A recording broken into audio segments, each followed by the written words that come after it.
영적 암흑기에서 살아남기라는 제목으로 오늘 주님 말씀을 전하겠습니다. 1950년대에 캐나다 맥길 대학교 심리학자 도널드 해브라는 사람이 한 가지 흥미로운 실험을 진행을 했었습니다. 그 실험의 이름은 감각 박탈 실험이었는데요. 참가자들은 어두운 방에서 눈을 가리고 손에는 장갑을 감싼 채 하루 종일 그 방에 이제 머물러 있는 실험이에요. 외부의 자극을 거의 차단한 그런 상태입니다. 자, 대부분의 참가자들은 환시, 환청, 극도의 불안감, 방향 감각 상실을 경험했다고 해요. 이 감각 박탈이 지속되자 참가자들은 공포를 느끼며 논리적 사고가 어려워졌고 심지어는 공격적인 반응을 보이기도 했습니다. 실험을 며칠 이상 지속하는 것이 어려울 정도로 참가자들은 극도의 심리적 고통을 겪었다고 해요. 이 감각 박탈이 인간에게 강한 스트레스 반응을 유발하고 이로 인해서 불안, 공포, 혼란, 공격성 증가 같은 부정적인 심리적 영향을 준다는 것을 밝혔습니다. 왜 감각 박탈이 인간에게 극한의 공포를 유발할까요? 감각 박탈이 공포를 유발하는 이유를 몇 가지 심리적 원인에서 찾을 수 있는데요. 첫째는 예측 불가능성이라고 해요. 인간은 미래를 예측하고 대비하는 능력이 중요합니다. 하지만 감각이 차단되면 무슨 일이 일어날지 예측할 수 없기 때문에 극심한 불안을 경험하게 된다는 거예요. 두 번째는 방향 감각의 상실인데요. 감각이 차단되면 공간과 시간에 대한 인식이 흐려지면서 혼란과 두려움이 증가하는 거죠. 세 번째는 이 통제력 상실입니다. 인간은 자신이 환경을 통제하고 있다고 느낄 때 안정감을 느껴요. 하지만 감각이 차단되거나 제한된 환경에서는 통제할 수 없는 상태가 되죠. 이것 때문에 공포를 경험하는 겁니다. 네 번째는 고립에 대한 공포예요. 인간은 사회적 동물이기 때문에 고립될 때 강한 불안을 경험합니다. 감각 박탈 실험에서도 참가자들은 시간이 지날수록 자신이 완전히 혼자라는 느낌 때문에 극심한 공포를 경험을 하게 된 거죠. 눈으로 볼 수 있고 손으로 만질 수 있다는 것은 인간이 안정감을 느끼는 데 있어서 대단히 중요한 요소들이라고 할 수 있어요. 여러분, 어떤 시대에는 하나님이 하시는 일들을 훨씬 더 눈으로 목도할 수 있고 경험할 수 있는 시대가 있습니다. 그것을 우리는 부흥의 시대라고 불러요. 성경에서는 사도행전의 시대가 그런 때였죠. 태어나서 한 번도 걸어본 적이 없었던 장애인이 베드로가 기도 가운데 선포하자 벌떡 일어나는 역사가 있었어요. 또 불치의 병이 낫기도 하죠. 심지어는 죽은 사람이 살아나기도 했습니다. 이런 시대에는 하나님이 정말 살아계시구나, 하나님이 우리와 함께 계시구나 하는 것을 믿기가 훨씬 더 쉬울 수 있어요. 여러분, 우리나라에도 부흥의 시대가 있었어요. 그때는 곳곳에서 간증이 넘쳐났습니다. 사실 헤아릴 수 없는 많은 일들이 곳곳에 크고 작은 기적들이 일어났고 많은 사람들이 경험했고 기도의 응답을 얻었고 영적인 체험들을 했어요. 저희 할머니는 중풍병으로 걷지 못하셨는데 기도원에 가서 기도 받으시고 일어나 걸으셨어요. 걸어서 집에 오셨어요. 제가 어릴 때 다녔던 모교회 목사님은 어머님께서 기도로 암이 낫는 기적을 경험하고 목회자가 되셨어요. 저도 아주 어릴 때 어머님의 서원 기도로 병이 낫는 것을 경험했고 목사가 되었습니다. 그때는 곳곳에서 간증들이 넘쳐났던 시대였어요. 크고 작은 체험들이 그야말로 홍수처럼 사람들 가운데 있었습니다. 여러분, 지금도 세계 곳곳에서 부흥이 일어나고 있어요. 지금도 부흥이 일어나는 곳에서는 수많은 일들이, 기적들이 일어납니다. 하나님이 하시는, 직접 행하시는 일들을 눈으로 보고 귀로 듣고 몸으로 체험하는 그런 일들이 있어요. 그럴 때 신앙생활을 하는 것은 어떤 의미에서 그 어떤 시대보다 더 쉬울 수 있어요. 그런데 여러분, 반대의 경우가 있죠. 영적으로는 이런 일들이 아주 희귀한 시대예요. 간증이 줄어들고 영적인 체험도 드물고 기적의 소식은 들리지 않아요. 소위 영적인 감각 박탈 시대라고 할 수가 있는 그런 때가 있다는 거예요. 여러분, 사무엘상 3장 1절의 말씀에 이런 구절이 있는데요. 다 같이 한번 읽어볼까요? 시작. 아이 사무엘이 엘리 앞에서 여호와를 섬길 때에는 여호와의 말씀이 희귀하여 이상이 흔히 보이지 않았더라. 여러분, 이 사무엘의 시대도 영적 감각 박탈의 시대였음을 엿볼 수 있는 구절이죠. 여호와의 말씀이 희귀하고 이상이 흔히 보이지 않더라. 여러분, 반대로 이상이 흔하던 시대가 있다는 거예요. 그런데 하나님의 이 특별한 어떤 영적인 일들이 잘 일어나지 않는, 흔히 보이지 않는 그런 시대였다는 것을 이야기하죠. 여러분, 이런 시대의 영적인 특징이 있어요. 그건 뭐냐면 하나님의 침묵이 길어지는 겁니다. 여러분, 오늘 우리가 살펴볼 출애굽기 2장의 말씀도 사실 비슷한 특징을 지닌 시대라고 할 수 있어요. 여러분, 창세기 다음에 출애굽기가 성경에 기록이 되어 있어요. 창세기 다음 그리고 출애굽기가 시작할 때까지 시간적 공백이 수백 년이에요. 이 수백 년에 대한 성경의 기록이 통째로 빠져 있어요. 하나님의 침묵이 수백 년 동안 지속되고 있는 겁니다. 그 사이에 이스라엘 백성들은 숫자적으로는 번성했을지 모르지만 그 사이에 이들은 이집트의 노예로 전락했어요. 하나님이 침묵하는 이 기간 동안 이스라엘 백성들의 고통은 더욱더 극심해져 갔습니다. 이집트 백성들의 견제로 박해와 핍박이 이어졌고요. 너무나 고통스럽고 어려운 삶이 지속되었습니다. 여러분, 이들은 하나님을 찾고 하나님을 구하고 하나님께 기도했지만 좀처럼 하나님의 응답은 들리지 않아요. 하나님의 침묵이 길어질수록 과연 하나님은 살아계신 걸까 하는 회의가 밀려들겠죠. 여러분, 이집트의 파라오가 이스라엘 백성들을 박해할 때 백성들이 얼마나 간절히 하나님을 찾았겠어요. 얼마나 간절히 기도했겠어요. 그런데 기도할수록 박해는 더 심해지는 거예요. 강제 노역의 강도가 줄어들기는커녕 더 해져만 가는 거예요. 심지어 이집트의 파라오는 모든 백성에게 이런 명령을 내렸습니다. 남자 아기가 태어나면 전부 나일강에 던져 죽이라는 거죠. 여러분, 이스라엘 백성들이 정말 힘들었던 것은 고난도 고난이지만 하나님의 존재를 느낄 수 없는 이 상황이 더 고통스러웠을지 몰라요.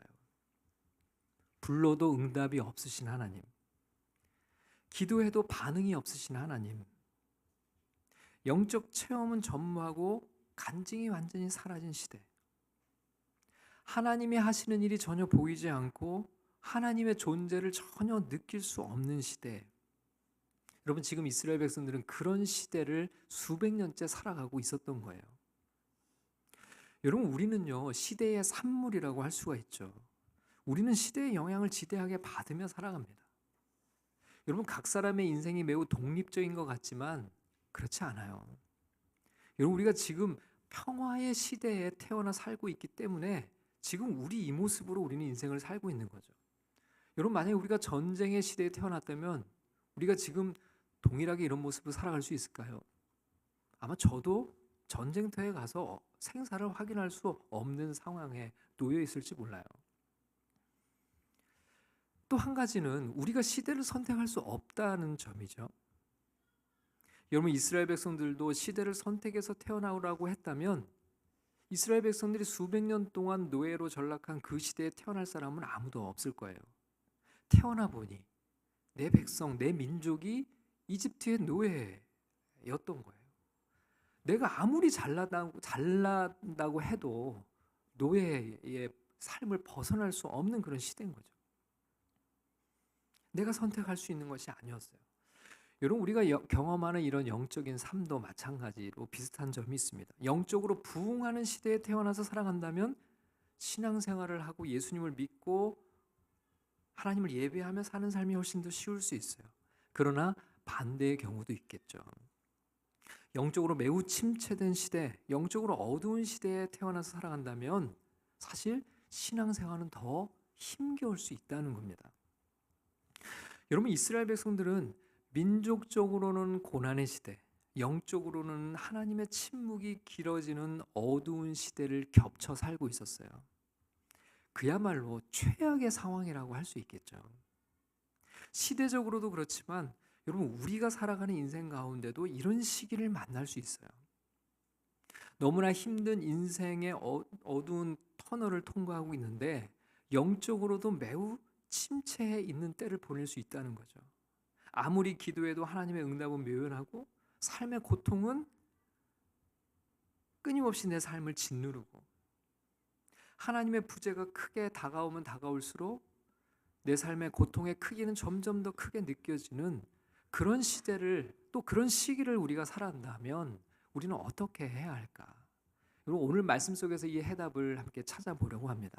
말씀 가운데 큰 은혜가 우리 모두에게 임하시기를 주님의 이름으로 축원합니다. 자, 첫 번째 우리가 기억할 것이 있어요. 그건 뭐냐면 묵묵히 하루하루를 살아가는 겁니다. 자, 오늘 본문 1절 말씀을 같이 한번 읽어보겠습니다. 시작. 레위 가족 중 한 사람이 가서 레위 여자에게 장가들어. 여러분, 사실 이 시대는 너무 절망스러워 보이는 그런 시대였어요. 근데 여러분, 이스라엘 백성들의 위대함이 여기 있어요. 아무리 이집트에서 탄압하고 핍박하고 박해해도 이스라엘 백성들은 절망하지 않고 묵묵히 하루하루의 일상을 살아가는 거예요. 그냥 살아가는 거예요.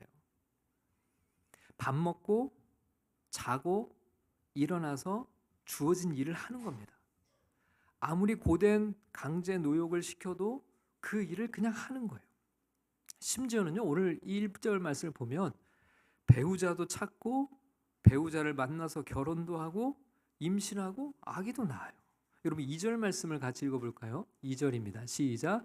그 여자가 임신하여 아들을 낳으니 그가 잘생긴 것을 보고 석 달 동안 그를 숨겼으나. 여러분, 이들 부부는 아기를 낳았어요. 자, 근데 사실 이들 부부만 그런 게 아니죠. 이스라엘 백성들 전부가 그랬어요. 아무리 억압해도 이들은 일상의 삶을 묵묵히 살아냅니다. 여러분, 이집트 사람들이 가장 이스라엘 백성들을 두려워했던 게 바로 이 점이었어요. 아무리 박해해도 이들은 절망하지 않고 하루하루를 살아내는 거예요. 여러분, 그냥 조건적으로 보자면 이런 시대에 이런 상황에서 어떻게 하루하루를 그냥 아무 일 없다는 듯이 살아갈 수 있을까요? 이런 상황에 결혼하고 아기 낳고 살아간다는 것이 이상하게 생각될 수도 있어요. 근데 여러분, 이스라엘 백성들의 힘은 여기 있어요. 놀랍게도 이 비참한 현실 속에서도 하루하루를 최선을 다해 살아간다는 거예요. 여러분, 이집트 사람들이 이스라엘 노예들, 이 노예들을 가장 두려워한 건요, 놀랍게도 이들이 가진 군사력, 이들이 가지는 뭐 다른 어떤 뭐 재력 이런 거 아니었어요. 이들의 출산율이었습니다. 여러분, 이들이 출산율이 너무 높고 인구 증가율이 너무 커서 이집트에 큰 위협이 되고 있었던 거예요. 여러분, 어떻게 이들에게 출산율, 높은 인구 증가율이 가능했을까요? 그 이유는요, 이들이 절망하지 않았기 때문이죠. 그리고 이들이 절망하지 않을 수 있었던 이유는 이들에게 믿음이 있었기 때문이에요. 여러분, 히브리서 11장 23절의 말씀을 보면 이 모세의 이 부모에 관한 이야기가 성경에 기록되어 있는데요. 자, 한번 같이 읽어보겠습니다. 시작. 믿음으로 모세가 낳았을 때 그 부모가 아름다운 아이임을 보고 석 달 동안 숨겨 왕의 명령을 무서워하지 아니하였으며. 자, 여기 보면 모세의 부모가 아기를 낳고 석 달 동안 숨길 수 있었던 이유를 히브리서 기자는 그들의 믿음이라고 얘기를 하고 있습니다. 여러분, 믿음이 있는 이들은 절망하지 않아요. 믿음이 있는 이들은 낙심하지 않습니다. 아무리 힘들고 어려운 환경이라 하더라도 무너지지 않아요. 그래서 일상의 삶을 살아가는 거예요. 여러분, 이것이 바로 믿음의 힘입니다. 여러분, 이들은 그저 하루하루 최선을 다해요. 내가 할 수 있는 일에 집중합니다. 여러분, 남자 아기가 태어났어요. 아기를 숨길 수 있을 때까지 부모는 하루하루 아기와 함께 살았어요. 이 아기와 하루라도 더 살기 위해 최선을 다했습니다. 여러분, 많은 사람은 낙심하고 절망하면 아무것도 하지 않으려고 해요. 미리 포기하려고 합니다. 밥도 잘 안 먹으려고 하고요. 일도 아예 안 하려고 해요. 미리 포기하는 거죠. 미리 모든 것을 포기하고 아무것도 하지 않으려는 사람들이 너무 많아요. 직업도 포기하고 결혼도 포기하고 출산도 포기하고 그냥 살아가는 거예요. 여러분, 우리 시대의 많은 사람들은 정말 많은 것을 포기해요. 미리 하지 않아요. 절망하기 때문에 그렇죠. 그러나 여러분, 그것은 결코 믿음의 삶이 아니에요. 믿음의 삶은 오히려 반대입니다. 끝까지 포기하지 않는 삶이에요.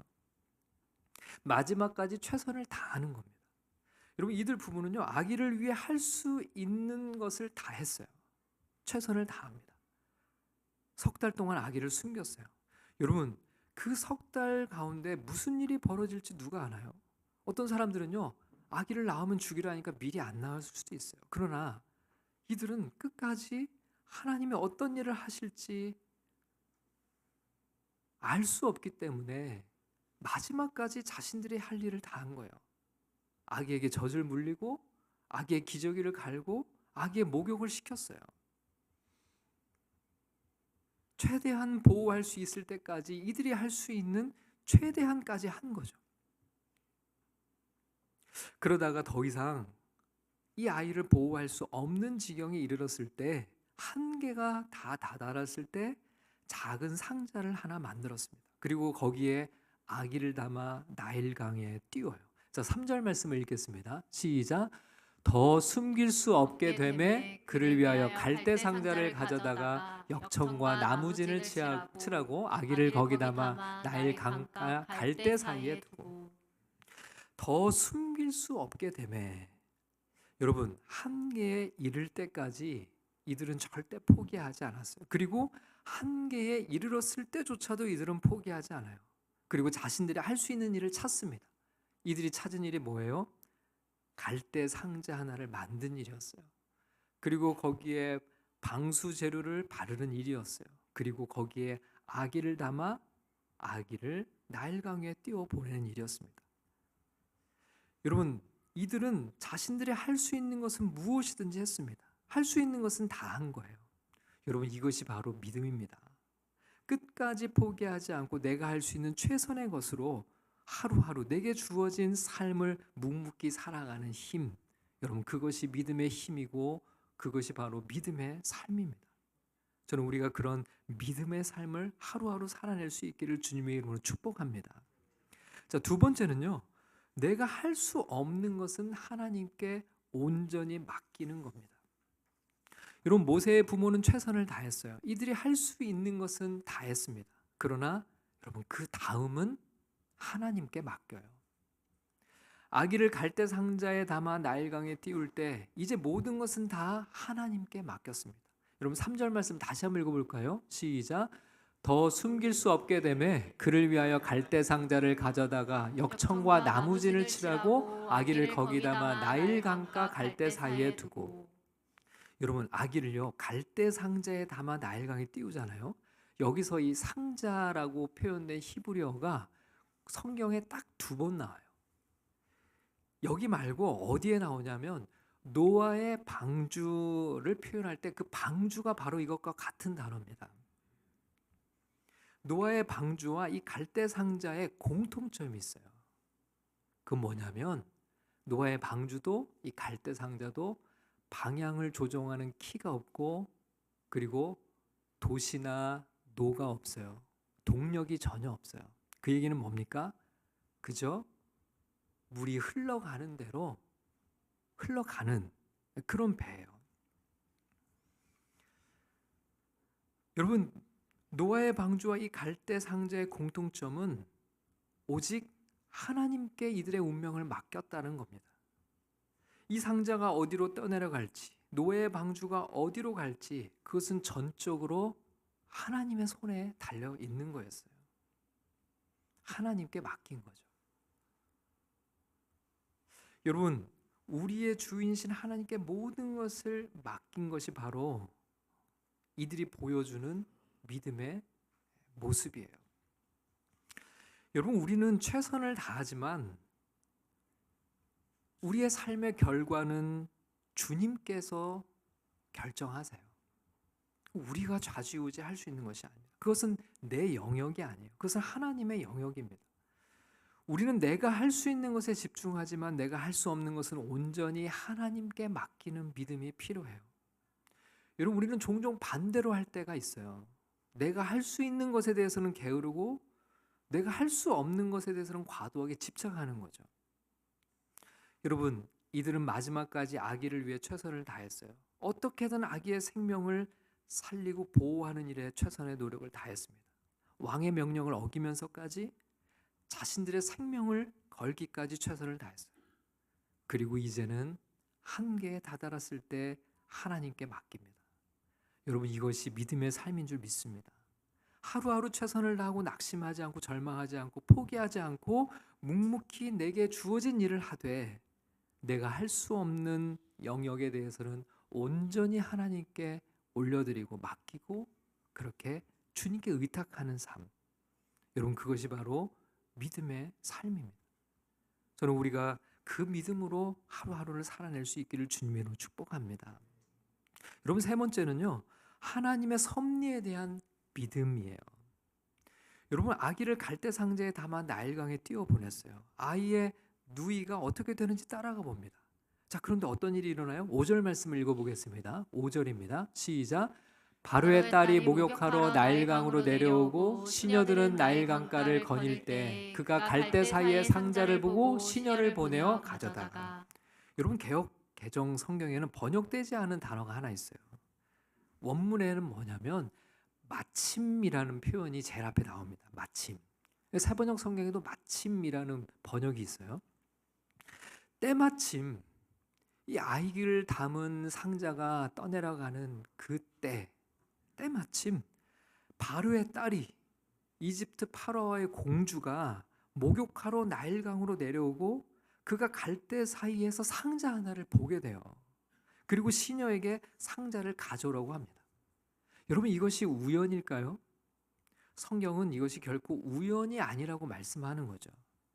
정확하게 이 타이밍에 나일강으로 공주가 목욕을 하러 나온 것, 그리고 정확하게 그 순간 그 앞에 상자가 떠내려가게 한 것, 그리고 공주가 시선을 들어 그 상자를 발견하게 한 것, 이 모든 것은 하나님의 섭리 가운데 일어난 정확한 사건이라는 거예요. 나일강의 유속을 통제하시고 이집트 공주의 걸음을 조정하시고 그의 시선을 상자에 모아주신 분이 있다는 게 성경의 메시지예요. 더군다나 상자를 열어본 공주는 아기가 히브리인이라는 것을 알아채요. 6절 말씀을 읽어보겠습니다. 시작. 열고 그 아기를 보니 아기가 우는지라 그가 그를 불쌍히 여겨 이르되 이는 히브리 사람의 아기로다. 여러분, 우는 아기를 보면서 공주의 마음속에 모성애가 자극이 돼요. 불쌍히 여기는 긍휼의 마음이 들었어요. 근데 여러분, 이것도 우연일까요? 여러분, 히브리 남자 아기는 다 죽이라는 명령을 누가 내렸죠? 바로 이 공주의 아버지가 내린 거예요. 여러분, 공주는 얼마든지 아버지의 명령대로 이 아기가 히브리 아이라는 것을 알고 내다 버릴 수 있었어요. 그러나 그의 마음은요, 주체할 수 없는 긍휼로 가득 채워졌어요. 아버지의 명령을 어기면서까지 이 아기에 대한 긍휼의 마음으로 가득하여 있었던 거죠. 여러분, 이때 아기의 누이가 공주에게 다가옵니다. 그리고 이렇게 말해요. 7절 말씀을 읽어보겠습니다. 시작. 그의 누이가 바로의 딸에게 이르되 내가 가서 당신을 위하여 히브리 여인 중에서 유모를 불러다가 이 아기에게 젖을 먹이게 하리이까? 여러분, 지금 이 누이는요, 한 10살 전후 정도의 나이 아이라고 생각하면 됩니다. 근데 여러분, 이 여자아이가 공주에게 가서 당돌하게 이렇게 얘기를 해요. 내가 당신을 위하여 이 아이에게 젖을 먹일 수 있는 유물을 찾아서 연결해 드릴까요? 여러분, 누가 이 여자에게 이런 지혜의 말을 주었을까요? 여러분, 이것은 대본에 있었던 이야기가 아니잖아요. 이런 일이 일어날 거라고 상상도 하지 못했잖아요. 근데 이 순간 이 어린 여자아이의 입을 통해서 이런 지혜로운 이야기를 어떻게 할 수 있었을까? 누가 이 지혜를 이 순간 이 아이에게 주셨을까? 바로 하나님이시죠. 그래서 여러분, 공주가 이 아이의 말대로 유모를 구해달라고 얘기를 해요. 기다렸다는 듯이 아이는 엄마에게 달려갑니다. 그리고 엄마를 데리고 와요. 아기의 엄마를 데리고 옵니다. 자, 그 9절의 말씀을 읽어보겠습니다. 시작. 바로의 딸이 그에게 이르되 이 아기를 데려다가 나를 위하여 젖을 먹이라. 내가 그 삭슬 주리라. 여인이 아기를 데려다가 젖을 먹이라. 놀라운 일이 일어났어요. 공주가 돈을 줄 테니 공주 자신을 위하여 이 아기에게 젖을 먹여달라고 한 거예요. 여러분, 상상하지 못한 일이 일어나는 거죠. 아기의 생명도 부지하기 어려운 상황에서 그의 인생을 하나님 앞에 올려드렸을 때 놀랍게도 하나님의 섭리가 이들 가운데 역사하신 거예요. 여러분, 이제는 이 아기를 모두에게 숨기지 않고 당당하게 키울 수 있었는데, 왜냐하면 공주에게 입양된 아들이 되었기 때문에 그래요. 이제는 숨어서 아이에게 젖을 먹이는 것이 아니라 공주에게 돈을 받고 이집트 권력의 보호를 받으며 이 아이를 키울 수 있게 된 거예요. 여러분, 성경은 이 모든 일이 결코 우연이 아니라고 말씀하고 있죠. 이스라엘을 구원하시고자 하시는 하나님의 섭리를 보여주고 계신 겁니다. 물론 이때로부터 이스라엘의 구원은 80년이라는 세월이 더 지나야 임하게 됩니다. 모세의 부모는 그 구원을 보지 못하고 세상을 떠나요. 여러분, 400년 동안 어떤 사람들은 평생 이 영적인 암흑기에서 고통 가운데 살다가 죽었습니다. 평생 노예로 살다 죽은 이들이 부지기수예요. 여러분, 어떤 아기들은 모세와 달리 나일강에 던져져 죽었어요. 여러분, 그것만 보면 너무 절망스럽지 않습니까? 그러나 하나님은 이 암흑기 속에서도 이스라엘을 구원하시고자 하시는 하나님의 일을 지속하고 계셨다는 거예요. 칠흑 같은 어둠 속에서도 하나님은 이들과 함께 계셨고 하나님의 섭리 가운데 구원의 소망을 이루어가고 계셨다는 거죠. 여러분, 우리에게 필요한 것은 바로 이 믿음입니다.